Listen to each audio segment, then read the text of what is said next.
bono ng aderente, factura na aderente ang resultado, o Departamento de Finanças añade uma quantidade de factura enorme.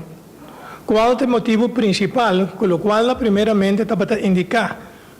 que nós tocava com 5,5 milhões positivo, apone que a causa primordial que a chega é ora na déficit grande anto tem que bisa cerca da factura ng compromisso ng praticamente não está registrada em sistema financeiro de governo, pois como tal, o Departamento de Finanças não tem controle riba sa aqui, não por taba tem controle tampouco riba essa aqui. De outra banda também, nossa cinta e nosso exercício, para que em verdade também tudo o qual com a dividendo está toca o governo, se esse ano também está em cifras no final de 2016. E o exercício é aduna como resultado que tem diferente innovation de governo, de qual não tem dividendo no ano anterior,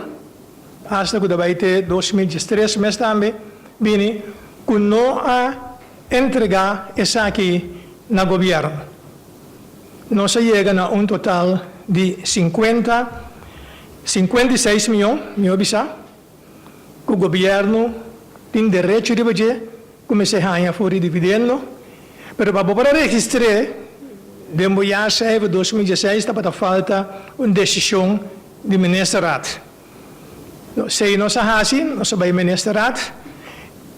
o exercício que nós fazemos a queda aprovar e a queda acordar, ratificar também para o Ministerado, e como tal, agora demos cifras de 2016 final,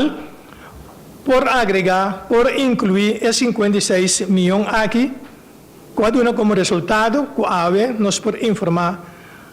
que em vez de terminar com saldo de déficit de 32,5 milhões, nós será buque ano 2016 de governo com overshot of com saldo positivo de 23,5 milhões.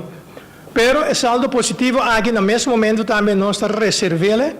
para eventualmente durante a execução, realização do presupuesto 2017 por apresentar a situação vamos a caminho para cá atrás, anterior o saldo aqui pode usar para compensar o que nós chamamos de verstand vermogen.